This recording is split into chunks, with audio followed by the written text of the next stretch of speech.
रहीम अस्सलाम वालेकुम नाज़रीन, बेनज़ीर इनकम स्पोर्ट्स प्रोग्राम के हवाले से आज मैं आपको बताऊंगा कि काफ़ी सारी जो ख़वातीन हैं जिन्होंने सर्वे अपना करवाया है और वो इस परेशानी का शिकार हैं, मतलब वो जांच पड़ताल में है या उनको इस तरह का स्टेटस आ रहा है कि आपका डायनामिक रजिस्ट्रेशन में इंदराज हो चुका है, आप एहसास कफ़ालत के अहल नहीं हैं। तो वहाँ पर ये समझ रही हैं कि हमें अहल किया जाएगा। तमाम ख़वातीन जो हैं मतलब वो अहल होंगी या उनको ना अहल किया जाएगा या जाँच पड़ताल का स्टेटस आ रहा है, तो उसका क्या मसला आ रहा है आपको। और अगर आपको ये नाअहल का स्टेटस आ रहा है तो फिर इसके मुतल्लक अब आपको क्या करना होगा, मतलब आप अहल होंगी या नाअहल होंगी, तो इसके मुतल्लक आज मैं आपको बताऊंगा। लेकिन यहाँ पर आपको मेरे साथ एक वादा करना होगा कि वीडियो को शुरू से लेकर आपने एंड तक मुकम्मल देखना है, ताकि आपको दोबारा किसी किस्म की भी कन्फ्यूजन ना हो। आप किसी से भी ये ना पूछें, आपको तमाम पता चल जाएगा कि आप आगे अहल होंगी या ना अहल होंगी। अगर ना अहल होंगी तो क्या आप दोबारा सर्वे जो है वो कब तक करवा सकते हैं, मतलब साल के बाद सर्वे होगा या 2 साल के बाद होगा या फौरी आप जाकर सर्वे करवा सकते हो। तो ये सब कुछ आज मैं आपको डिटेल से समझाने की कोशिश करूंगा।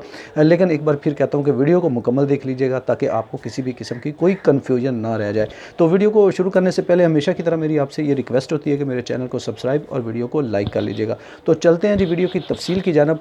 सबसे पहले तो जितने भी मेरे व्यूवर्स हैं, जितनी भी मेरी ऑडियंस मुझे देख रही है, मैं आपको ये बताता चलूँ कि जो सिस्टम डायनामिक रजिस्ट्रेशन से पहले की मैं आपको बात बताता हूँ कि जो आज से मतलब साल या सवा साल तकरीबन हो गया डायनामिक रजिस्ट्रेशन वाले सिस्टम को शुरू हुए। इससे पहले जब रजिस्ट्रेशन होती थी ना, तो फिर आपका वहाँ पर इंदराज हो जाता था और आपको बिल्कुल किसी भी किस्म का 8171 वेब पोर्टल पर कोई ये मतलब स्टेटस शो नहीं होता। सिर्फ यही आपको स्टेटस होता शो होता था कि आपका जो रजिस्ट्रेशन है वो हो गई है। आपको तकरीबन थोड़ी देर के कुछ अर्सा के बाद जो है वो 8171 की तरफ से बजरिया SMS जो है वो आपको इतला कर दी जाएगी। जैसे ही डायनामिक रजिस्ट्रेशन का आगाज़ हुआ डायनामिक का, तो इसका सिस्टम जो है वो हुकूमत पाकिस्तान ने इतना तेज़ और थोड़ा सा फास्ट कर दिया कि किसी भी किस्म की कन्फ्यूजन ना रह जाए। अगर आपको फौरी तौर पर ही आपका जो PMT स्कोर है वो जनरेट हो जाता है। इसके मतलब मैंने आपको पहले भी बताया था कि फौरी जनरेट हो जाता है और फिर आपकी जो अहलियत है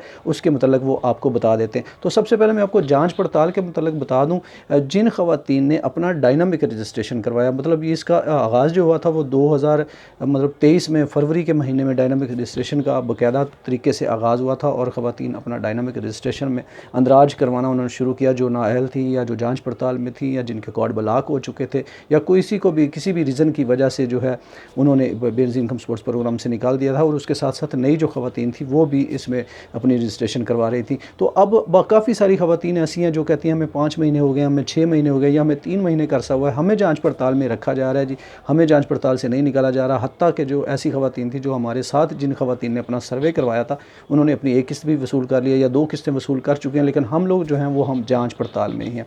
तो जांच पड़ताल वाली जितनी भी ख़वातीन हैं, जितनी भी मेरी माएँ बहनें हैं जिनको काफ़ी अरसा हो गया, मतलब महीना या 2 महीने की मैं बात नहीं कर रहा, इससे पीछे की मैं बात कर रहा हूँ, जिनको 5, 6, 7 महीनों का अरसा हो गया और वो ये पूछ रही कि हमें अहल किया जाएगा या नहीं किया जाएगा, या हमें जो किस्त है वो जारी की जाएगी या नहीं की जाएगी। तो जिन्होंने मुझसे पूछा मैं उनको भी बता दूँ, जिन्होंने मुझसे ये नहीं पूछा और वो भी इस प्रॉब्लम का शिकार हैं, वो भी ये सुन लें कि अगर आपको मुसलसल जांच पड़ताल का इशू आ रहा है, आप जब भी 8171 वेब पोर्टल पर चेक करते हैं तो आपको यही आ जाता है कि आपके घराने की जांच पड़ताल की जा रही है। एक जांच पड़ताल ये है कि आपके घराने की जांच पड़ताल की जा रही है, गौर से सुनिएगा। दूसरा जांच पड़ताल का इशू ये आता है कि आपको ये स्टेटस आ जाता है कि आपके घराने की जांच पड़ताल की जा रही है, आपको बजरिया SMS 8171 से मुतला कर दिया जाएगा। मतलब 2 किस्म की जांच पड़ताल आपके स्टेटस पर शो होती है। एक पर सिर्फ यही लिखा आ रहा है कि आपके घराने की जांच पड़ताल। अगर आपको ये आ रहा है कि आपके घराने की जांच पड़ताल की जा रही है, पहले स्टेटस होता है 8171 के बाद मुतला किया जाएगा, दूसरा होता है जांच पड़ताल की। जिनको जांच पड़ताल का आ रहा है जी, उनको जो है उनकी अहलियत को चेंज नहीं किया जाएगा। जो मेरे पास इस वक्त की जो ख़बरें हैं, जो मेरे बावसूख से राय से मुझे पता चला कि आपके स्टेटस को चेंज नहीं किया जाएगा किसी भी वजह से, किसी रीज़न की वजह से, कोई ऐसी जो है सर्वे के दौरान आपने मिस्टेक की है या आपका घराना कोई अपडेट हो गया, फिर आप मतलब अपडेट आपका स्टेटस नहीं हुआ तो आपने फिर कोई रिक्वेस्ट सेंड कर दी है या एक पोर्टल पर उन्होंने एक वेबसाइट और मतलब एक ऑप्शन खोला हुआ था जहाँ पर आप जो है उनसे रिक्वेस्ट कर सकते थे, अपील कर सकते थे। अगर आपने वो कर दिया तो फिर भी आपको उसका जो स्टेटस है वो आपका चेंज नहीं होगा, क्योंकि वो उन्होंने पेंडिंग कर दिया। बहुत ज़्यादा रश है, रश होने की वजह से आपके यहाँ ये कहना दुरुस्त होगा कि एक वो साइड पर लगा देते हैं, फिर वो बंदा वहाँ दीवार के साथ ही लगा रहता है, उसके स्टेटस को चेंज नहीं किया जाएगा। और जिनको ये आ रहा है कि आपके घराने की जाँच पड़ताल की जा रही है, आपको 81 कतर के ज़रिए इतला कर दी जाएगी, तो उनके लिए यहाँ पर मैं आपको ये खुशी की खबर दे दूँगा कि आपके जो स्टेटस है उसको तकरीबन जून की, मैं हर वीडियो में अगर इस किस्म की मैं वीडियो बनाता हूँ आपके प्रॉब्लम वाली, तो उसमें मैं आपको बताता हूँ कि जून तक की डेट दी गई है जी। जून का महीना जो वह है उसकी 30 तारीख के बाद जो है आपके स्टेटस को चेंज कर दिया जाएगा।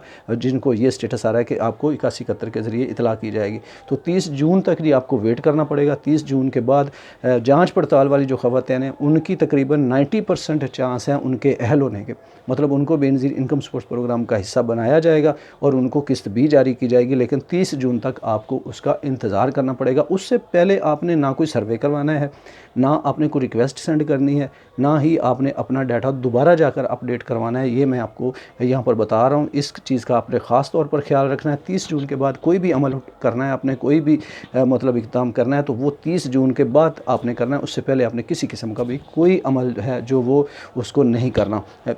ठीक हो गया जी। तो आप बात करेंगे जी उसके बाद जिन ख़वातीन को ये स्टेटस आ रहा है कि आपके घराने की जांच पड़ताल की जा रही है, आप सॉरी जांच पड़ताल की मैं पहले बात कर गया हूँ, जिनको ये स्टेटस आ रहा है कि आपका डायनामिक रजिस्ट्रेशन में इंदराज हो चुका है, आप एहसास कफ़ालत के अहल नहीं हैं। अच्छा, यहाँ पर जब डायनामिक रजिस्ट्रेशन नहीं शुरू हुई थी तो उससे पहले अगर आपको ये आता था तो आप फिर तकरीबन बाद में भी वो उसको स्टेटस को फिर जाँच पड़ताल में डाल देते थे। फिर जाँच पड़ताल में डालने के बाद आपको फिर आपकी ओरिजिनल अहलियत का जो है वो मैसेज आता था। अब जो मेरे पास इस वक्त की जो ख़बरें हैं, बाद में इसमें अगर कोई चेंजिंग हो जाती है, हुकूमत इसकी पॉलिसी को चेंज कर देते हैं या आपको कोई भी अपना जो है नया शेड्यूल जारी कर देते हैं, तो वो उसके मतलब कुछ कहना इस वक्त कबल से वक्त है। लेकिन इस वक्त की जो मेरे पास खबर आ रही है वो यही आ रही है कि अगर आपको 81 कतर की तरफ से ये स्टेटस आ रहा है कि आपका एहसास कफ़ालत में अहल नहीं है, तो फिर आप बेनज़ीर इनकम सपोर्ट्स प्रोग्राम में अहल नहीं हैं। चाहे आप महीना इंतज़ार करें, चाहे आप 2 महीने इंतज़ार करें, चाहे आप 6 महीने इंतज़ार करें, अगर ऊपर डायनामिक रजिस्ट्रेशन लिखा आ रहा है, डायनामिक रजिस्ट्रेशन में इंदराज हो चुका है, आप एहसास कफ़ालत के अहल नहीं हैं, तो फिर आपको बेनज़ीर इनकम सपोर्ट्स प्रोग्राम का हिस्सा नहीं बनाया जाएगा जी। एक तलख़ हकीकत है, क्योंकि इसने इनका जो सिस्टम है उसमें उन्होंने अपडेटिंग की है, उसको थोड़ा सा फास्ट किया, और फास्ट करने के बाद फौरी आपका PMT स्कोर जनरेट होकर उनके सामने आ जाता है और वो आपके स्टेटस पर ये लोगो लगा देते हैं कि आप एहसास कफ़ालत के अहल नहीं हैं। अब जिन घरानों को ये आ रहा है, जिन ख़वातीन को भी ये आ रहा है, उनको किसी किस्म की कोई इमदाद जारी नहीं की जाएगी बेनज़ीर इनकम सपोर्ट्स प्रोग्राम कफ़ालत के हवाले से। इसके अलावा अगर कोई वफाकी हुकूमत या कोई सूबाई हुकूमत अपना कोई प्रोग्राम देती है, मतलब किसी किस्म की कोई सब स्टडी देती है, या पिछली दफ़ा जब वज़ीर-ए-आज़म शहबाज शरीफ साहब थे तो उन्होंने पेट्रोल की मद में 2-2 हज़ार रुपये दिए थे, तो वो जो हैं आपको इस तरह की जो मराआत हैं वो आपको मिल सकती हैं। लेकिन समाही किस्त और बेनज़ीर कफ़ालत प्रोग्राम का मुसलसल हिस्सा आप नहीं बन सकती।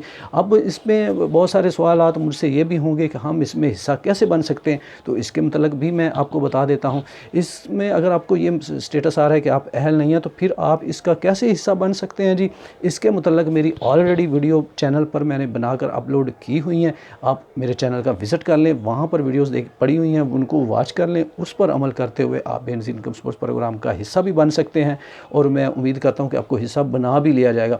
अगर आप किसी चीज़ पर अमल नहीं करते, मतलब आप तब्दीली नहीं लाते अपने घराने में, या अपना जो डाटा वहाँ पर आप फिल करवाते हैं उसमें कोई चेंजिंग नहीं करते, कोई रद्दोबदल नहीं करते, सेम टू सेम आप वही बार बार सर्वे करवाए जा रहे हैं और बार बार वही डाटा लिखवाए जा रहे हैं, बार बार सर्वे करवा रहे हैं और वही डाटा फिल करवा रहे हैं, तो फिर आपको बार बार यही स्टेटस आता रहेगा, आपको अहल नहीं किया जाएगा। अब बात यहाँ होती है कि हमने एक सर्वे करवा लिया, फिर हम सर्वे करवाने कब जाएँ? मैंने स्टार्ट में आप लोगों को बताया था कि आपने सर्वे कब करवाना है। तो सर्वे के मतलब जी 3 महीने का तो टाइम होता है, 3 महीने से पहले आपने सर्वे करवाने नहीं जाना। बहुत सी ख़वातीन ऐसी होती हैं कि 1 महीने में सर्वे करवाया, फिर महीने के बाद फिर करवा लिया, फिर 2 महीने के बाद फिर करवा लिया। तो इस तरह का ना किया करें। आपका जो ID कार्ड होता है, आपका जो डाटा होता है, वहाँ पर वो जाता है और बार बार सर्वे के दरमियान वो उसको उस पर नज़रसानी नहीं करते, उसको नज़रअंदाज कर देते हैं और उसको पेंडिंग कर देते हैं। और मतलब पेंडिंग से मुराद होता है कि वो सिस्टम में रद्दी में फेंक देते हैं जी, उस पर कोई अमल दरामद नहीं होता।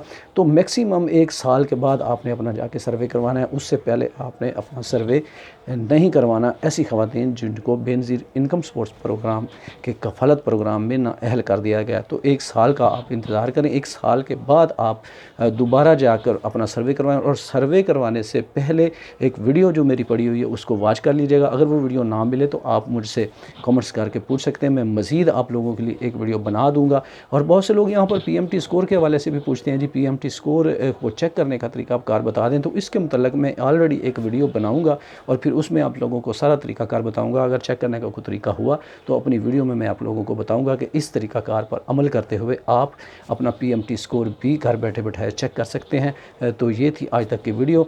इंशाल्लाह मैं उम्मीद करता हूँ आपको मेरी वीडियो पसंद आई होगी। अगर वीडियो पसंद आई हो तो वीडियो को लाइक और चैनल को सब्सक्राइब कर दीजिएगा। इजाज़त चाहूँगा, अपना बहुत सारा ख्याल रखिएगा। अल्लाह हाफ़िज़।